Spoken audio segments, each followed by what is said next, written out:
এবার আপনাদেরকে জানাবো বিশ্বের সবচেয়ে আশ্চর্যজনক ঘটনা।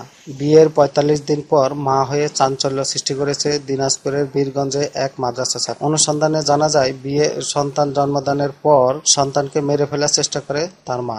দিনাজপুর উপজেলার শিবরামপুর ইউনিয়নের শালবাড়ি খাটিয়াদিঘি গ্রামে শাহজাহান আলীর কন্যা শাহনাজ পারভীন জিন্দাপীর মাদ্রাসার ৮ম শ্রেণীর ছাত্রী। শাহনাজের সাথে গত ২৫শে আগস্ট পাল্টাপুর ইউনিয়নের সনকা এলাকার জামালপুর ডাঙ্গাপাড়া গ্রামের শহীদুল ইসলামের ছেলে ফুলমিয়ার বিয়ে হয়। বিয়ের ৪৫ দিন পর স্ত্রী শাহনাজ পারভীন মা হয়ে এলাকায় ব্যাপক চাঞ্চল্য সৃষ্টি করেছে। এলাকাবাসী জানায়, ১০ই অক্টোবর সোমবার দুপুর ১২টার দিকে বাড়ির লোকজন যখন কাজে ব্যস্ত, সেই সুযোগে শাহনাজ পারভীন বিশ্রামের কথা বলে ঘরের দরজা লাগিয়ে দিয়ে বাচ্চা প্রসব করে শিশুটিকে মেরে ফেলার চেষ্টা করে। কান্নার শব্দ পেয়ে বাড়ির লোকজন দ্রুত ঘরে প্রবেশ করলে তারা একটি পুত্র সন্তান দেখতে পায় এবং শিশুটির গায়ে বিভিন্ন অংশে রক্তাক্ত কাটা ছেঁড়া পাওয়া যায়। ঘটনাটি প্রতিবেশীরা জানতে পারলে এলাকাবাসীর মধ্যে চাঞ্চল্য সৃষ্টি করে। প্রতিবেশীরা শিশুটিকে দ্রুত চিকিৎসার পরামর্শ দিলে ফুলমিয়া শহীদুল চাচা ও দাদি মুমূর্ষ শিশুপুত্র ও মা শাহনাজ পারভীনকে দ্রুত চিকিৎসার জন্য বীরগঞ্জ হাসপাতালে নিয়ে গেলে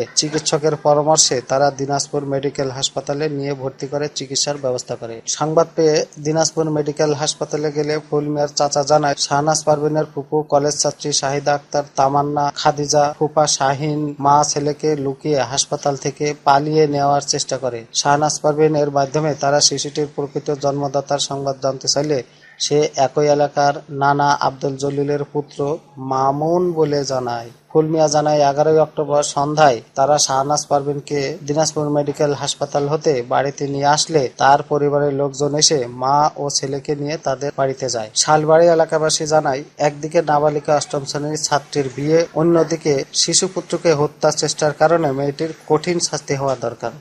লে হালুয়া।